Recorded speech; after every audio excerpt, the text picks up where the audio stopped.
நண்பர்கள் அனைவருக்கும் வணக்கம். நேற்று பார்த்தீங்க அப்படின்னா ஒரு யூடியூப்ல வீடியோ போட்டிருக்கிறாங்க. அதாவது அவர் மைவீத்தில இருக்காரா இல்லையா அப்படின்னு நமக்கெல்லாம் வந்துட்டு தெரியாது. என்ன சொல்ல வராரு அப்படின்னா, நீங்கள் எல்லோரும் என்னோட ஜிபேக்கு வந்துட்டு அமௌண்ட் அனுப்பிவிடுங்க, உங்களால் முடிஞ்சது வந்து அனுப்பிவிடுங்க, என்னால் இதுக்கு மேலேயும் பொறுக்க முடியாது, நான் நேரடியாக மக்களுக்காக எம்டி அவர்களை போயிட்டு ஜெயிலே போய் பார்த்து பேசிட்டு வரேன், அதுக்கு உங்களால் முடிஞ்ச பண உதவி வந்துட்டு கொடுங்க அப்படின்ற மாதிரி பேசியிருக்காரு. இது முற்றிலும் தவறான ஒரு பாதையில் அவங்க வந்து பயணம் செய்ய வைக்கிறார். அதாவது மக்களுடைய கவனத்தை திசை திருப்பார். இப்போ ஒரு நபருக்கு ரூ. 1 வீதம்னு வச்சாலும் 10,000 பேர் நம்ம அனுப்பினோம் அப்படிங்கும் பொழுது 10,000 ரூபாய் ஆகுது. சரிங்களா? ஒரு நார்மல் ஜெயிலில் இருக்கக்கூடியவங்களை போய் பார்க்குறதுக்கு எந்த ஒரு அமௌண்ட்டும் எந்த ஒரு ஜெயிலையும் கேட்குறதில்ல. சரிங்களா? அவர் ஜெயிலில் போய் பார்க்கணும் அப்படின்னு ஆசைப்பட்டால் அதுக்கு முன்னாடி நாம் வந்துட்டு பர்மிஷன் வாங்கணும். சாதாரண பொதுமக்களாகிய நாம் கூட அவங்கள போயிட்டு பார்க்கலாம். இதற்கு எந்த ஒரு அமௌண்ட்டும் யாரும் கேட்குறது கிடையாது. ஆனால் இவர் முதல் தடவையாக எனக்கு வந்துட்டு அமௌண்ட் கொடுங்க, நான் போய் பார்த்துட்டு என்ன ஏதுன்னு விசாரிச்சுட்டு வரேன் அப்படின்ற மாதிரி சொல்கிறாரு. இவர் உண்மையிலே மைவீத்தியில் இருக்காரா அப்படின்ற கேள்வியும் தற்சமயம் எழும்புது. ஏன்னா இவர் வந்துட்டு நமக்கு ஆதரவாகவும் பேசுகிறாரு, நமக்கு எதிராகவும் சில நேரங்களில் பேசுகிற மாதிரி எனக்கு தோணுது. அதனால் உண்மைத்தன்மை வர வரைக்கும் யார் சொல்கிறதையும் நம்பி ஏமாந்துடாதீங்க.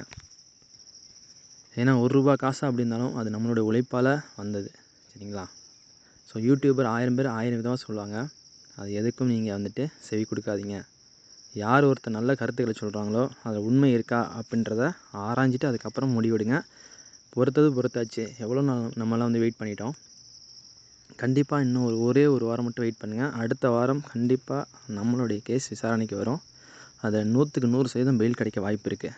இப்போ கார்த்திக் சார் கூட எவ்வளோ வந்துட்டு சொல்லிட்டாரு, 2ஆம் தேதி வருவார், 5ஆம் தேதி வருவார்னு சொல்லிட்டு. ஆனால் அப்படி இருந்தும் கூட எந்த ஒரு இதுவுமே கிடைக்கல. எனக்கு தெரிஞ்ச தகவலின் அடிப்படையில் நான் வந்து சொல்கிறது ஒரே விஷயந்தான். ஓகேங்களா? பெயிலுக்கு வந்து அப்ளை பண்ணியாச்சு வெள்ளிக்கிழமை.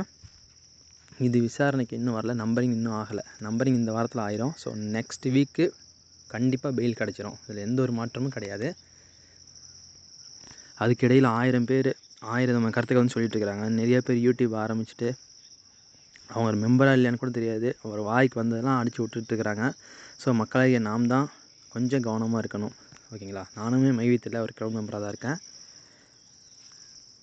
அதனால் யார் கேட்டு ஏமாந்துடாதீங்க. யாருக்கும் ₹1 கூட பணம் அனுப்பிடாதீங்க.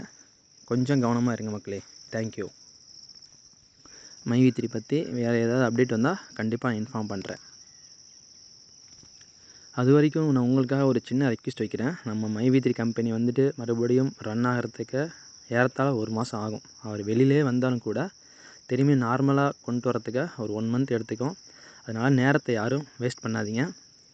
உங்களுக்கு தெரிஞ்ச வேலை அல்லது உங்களுக்கு தெரிஞ்ச தொழில் இருந்தால் அதை நீங்கள் வந்துட்டு இப்போ வந்துட்டு பண்ணுங்கள். இப்படியே நம்ம சும்மாவே இருந்தோம் அப்படின்னா காலங்கள் வேகமாக ஓடிடும். அப்புறம் இன்னுமே நம்ம வறுமைக்கு கீழே தான் போக வேண்டியிருக்கும். அதனால் கிடைக்கிற வேலைக்கு வந்துட்டு போங்க, தப்பே கிடையாது. ஏன்னா நீங்கள் வேலைக்கு போனீங்கன்னா தான் அடுத்தடுத்து நம்மளால் வாழ்க்கையினோட அடுத்த கட்டத்துக்கு நகர முடியும். அதனால் கிடைக்கிற வேலைக்கு எதுவாக இருந்தாலும்